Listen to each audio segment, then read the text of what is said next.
Okay, let's see exercise number 3 of chapter number 3. We have already done up to exercise number 2. Now before exercise number 3, आपको ये सीखना होगा कि profit कैसे निकालते हैं और लॉस कैसे निकालते हैं. तो इसका एक सिंपल फॉर्मूला है.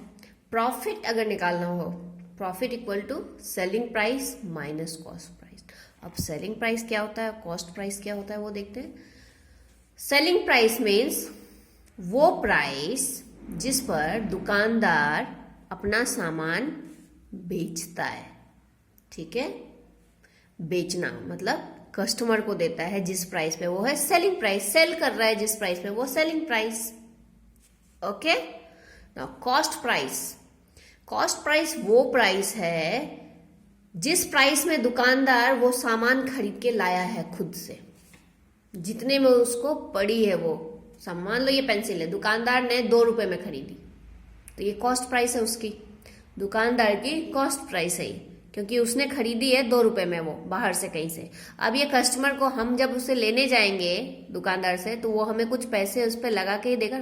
तो मान लो हमें बेच रहा है 3 रुपीज में पेंसिल, तो सेलिंग प्राइस क्या हो गई दुकानदार की, 3 रुपीज. ओके, कॉस्ट प्राइस और सेलिंग प्राइस. कॉस्ट प्राइस मतलब जितने में वो खरीद के लाया है बाहर से, और सेलिंग प्राइस मतलब कितने में वो सेल कर रहा है. तो प्रॉफिट निकालना हो तो जितने मतलब वो बढ़ा के कुछ रुपए बेचेगा तभी तो उसे प्रॉफिट होगी ना. मान लो वो 2 रुपए में लेकर आया, अपने को 1 रुपए में थोड़ी दे देगा, अपने को तो वो बढ़ा के ही देगा ना जितने में वो लाया है. तो मान लो वो 2 रुपए में लाया है, तो हमें वो 3 रुपीज में देगा या मोर. फाइन ना. तो प्रॉफिट इक्वल टू क्या हो जाएगा, जितने में उसने बेचा है, मतलब ज्यादा में बेचा है तो ज्यादा माइनस कम. फाइन, ये प्रॉफिट हो गया. तो profit equal to selling price minus cost price. और इसी फॉर्मूला फिर सेलिंग प्राइस निकालना हो तो सेलिंग प्राइस इक्वल टू क्या हो जाएगा, कॉस्ट प्राइस को इधर ले आइए तो प्रॉफिट, और ये माइनस है तो इक्वल टू के जब इधर आएगा तो वो प्लस हो जाएगा. तो प्रॉफिट प्लस कॉस्ट प्राइस, ये हो गया आपका सेलिंग प्राइस. ठीक है. और इसी से जब कॉस्ट प्राइस निकालना हो तो क्या करोगे, cost price equal to profit इधर आ जाएगा माइनस में, यानी सेलिंग प्राइस माइनस प्रॉफिट. तो एक आप फॉर्मूला याद रखोगे तो सारे हो जाएंगे यार. तो profit equal to selling price minus cost price. यही से अगर आपको सेलिंग प्राइस निकालना है तो सेलिंग प्राइस इक्वल टू क्या हो जाएगा, इधर है तो प्रॉफिट प्लस कॉस्ट प्राइस.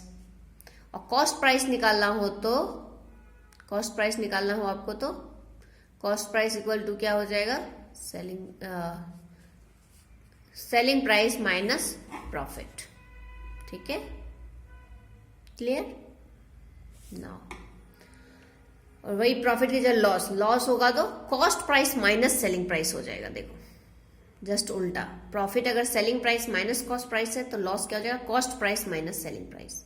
अब यहां से वैसे ही निकालिए, इसमें सेलिंग प्राइस इक्वल टू क्या हो जाएगा, मान लो ये सेलिंग प्राइस बना रहे हो तो सेलिंग प्राइस को ये माइनस में है, इसको प्लस करने के लिए इधर ले आओगे तो लॉस इधर ले आओगे, यानी cost price minus loss. Cost price minus loss आपका सेलिंग प्राइस हो गया लॉस वाले फॉर्मूले में.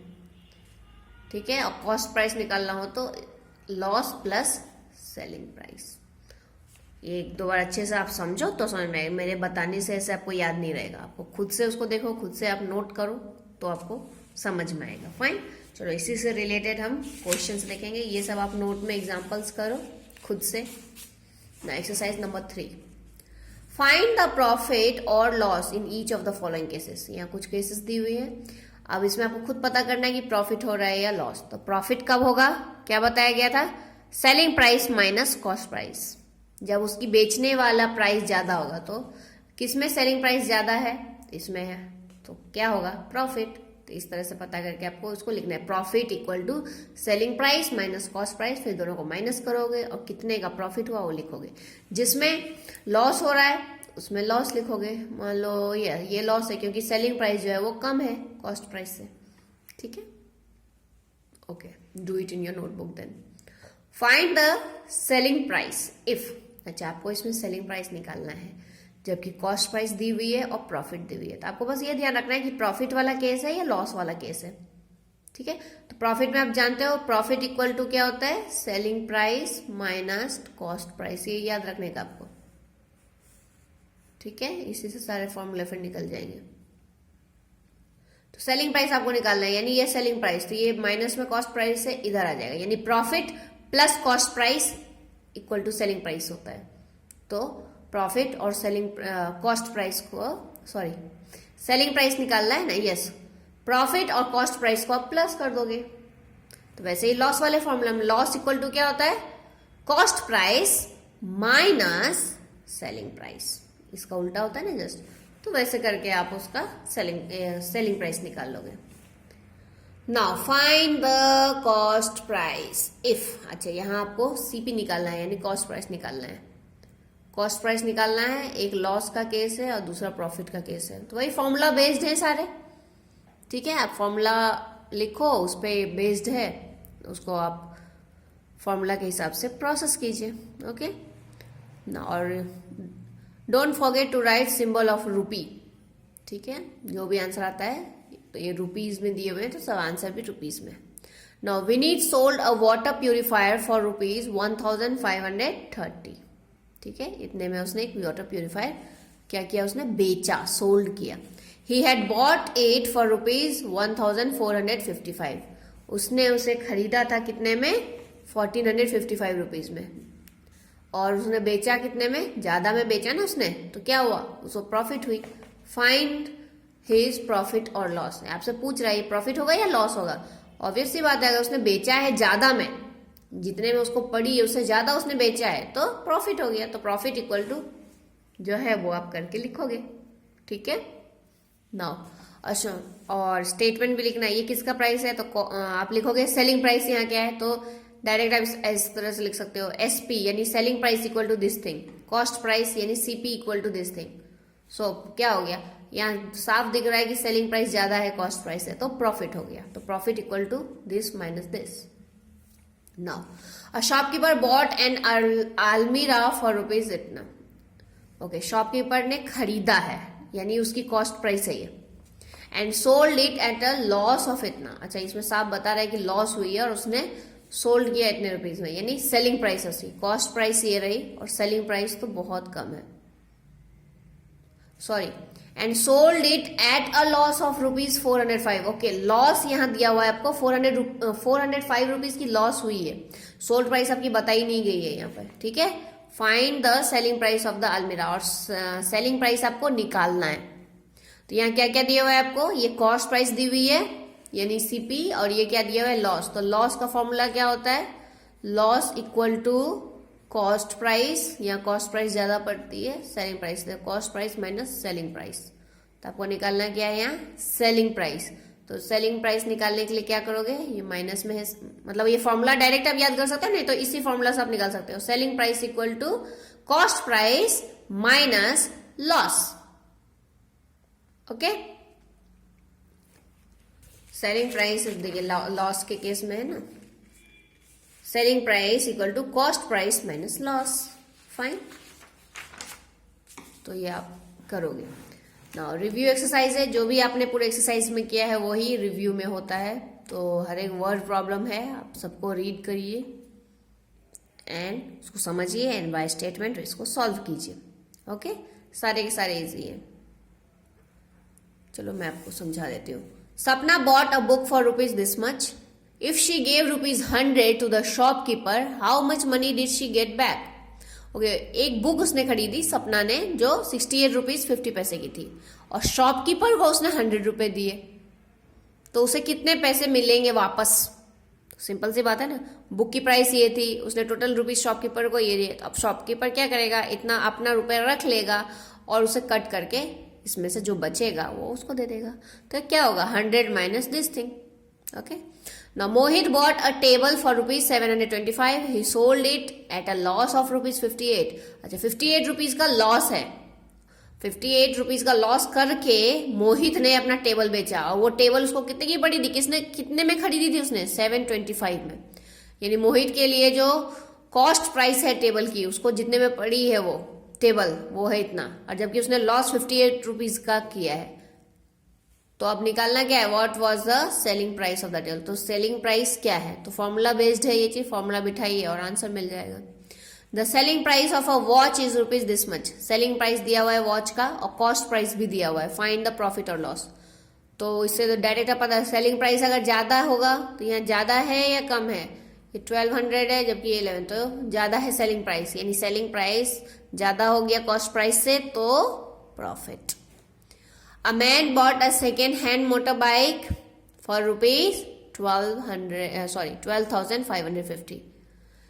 एक आदमी ने मोटरसाइकिल खरीदा, सेकेंड हैंड मोटरसाइकिल, ठीक है, और उसने ही स्पेंड रुपीज 640 ऑन रिपेयरिंग, फिर उसने 640 रुपीज रिपेयरिंग पे खर्च किया, उसी बाइक पर रिपेयर किया छोटे मोटे चीज, and then sold it for rupees 13,500, और फिर उसको बेच भी दिया उसने 13,500 में।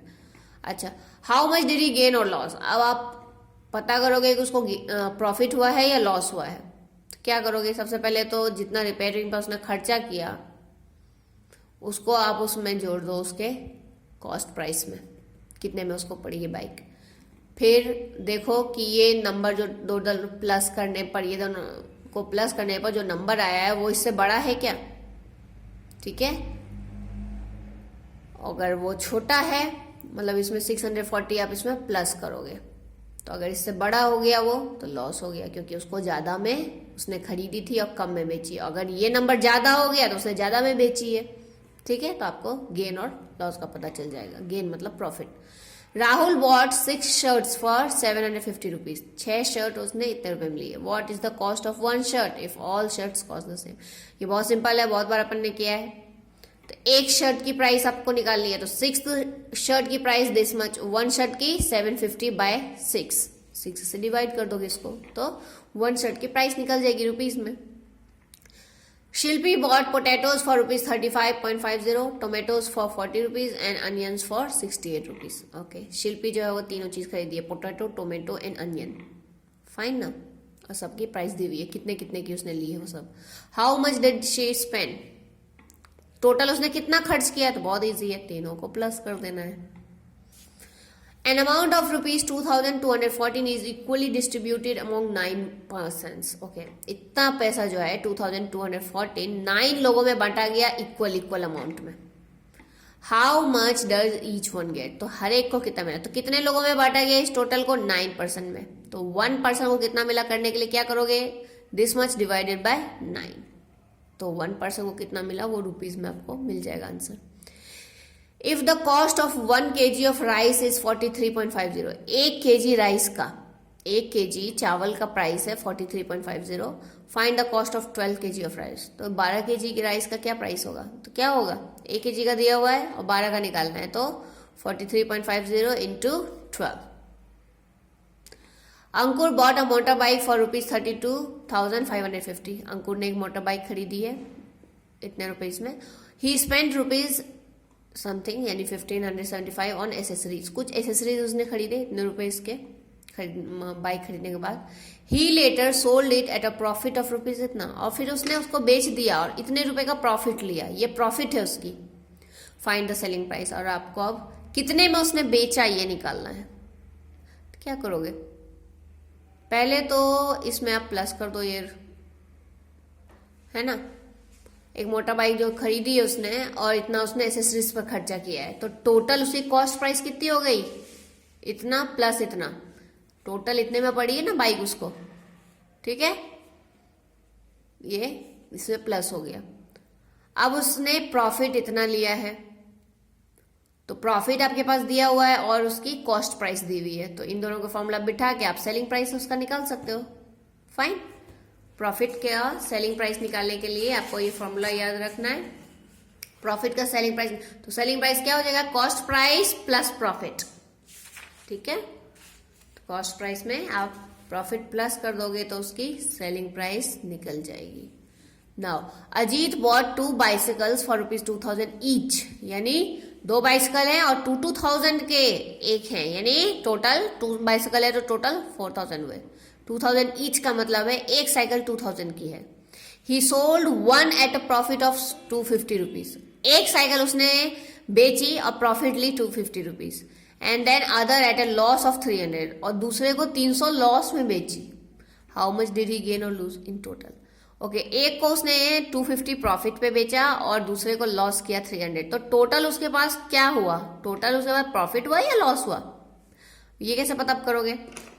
तो सबसे पहले टोटल प्रॉफिट आप पहले पता, सॉरी, 2 बाइसिकल को उसने कितने में खरीदा? फिर 4000 रुपीज उसकी हो गई कॉस्ट प्राइस, ठीक है, 2 बाइसिकल फॉर रुपीज 4000। देन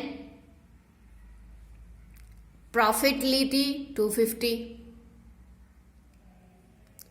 एक पे प्रॉफिट ली, तो profit plus cost price equal to selling price. एक बाइसिकल मान लो 2000 की है, तो एक बाइसिकल जो है 2000 प्लस, यानी ये क्या है, 2000 की कॉस्ट प्राइस है, तो cost price plus profit equal to selling price हो जाती है ना। प्रॉफिट के केस में, प्रॉफिट के केस में सेलिंग प्राइस इक्वल टू क्या होता है? कॉस्ट प्राइस प्लस प्रॉफिट, ठीक है। तो कॉस्ट प्राइस एक बाइसिकल की 2000 प्लस प्रॉफिट क्या हुआ? 250, तो ये हो गया 0522, इतना रुपीस हो गया ये सेलिंग प्राइस एक साइकिल की। ओके, तो उसने इतने में बेची थी एक साइकिल। दूसरी साइकिल भी 2000 रुपी है, लेकिन यहां लॉस किया है उसने, तो लॉस के केस में जब आपको सेलिंग प्राइस निकालनी है, लॉस के केस में सेलिंग प्राइस निकालनी है, तो कॉस्ट प्राइस माइनस लॉस, ठीक है। तो ये कॉस्ट प्राइस है माइनस लॉस 300 आपको करना है, तो कितना हो गया ये? टोटल 17 बचा ये, तो ये 1700 हो गया। ये सेलिंग प्राइस हो गया दूसरा 2 और ये 1, ठीक है। अब इन दोनों को जोड़ के देखिए, 2250 प्लस 1700, तो कितना हो गया? 3950। और लेकिन टोटल उसने कितने में? ये तो टोटल सेल किया, दोनों को मिला गया उसने, टोटल सेलिंग प्राइस हो गया ये, ठीक है। जबकि टोटल कॉस्ट प्राइस क्या हुई उसकी? कितनी थी? 4000, यानी टोटल में तो उसको लॉस ही हुई है, उसके पास इतने ही पैसे आए टोटल मिला के, ठीक है ना। तो ये होगी, आपको इसको नोटबुक में अच्छे से लिख के आपको फिनिश करना है और समझना है मेन तो, ठीक है।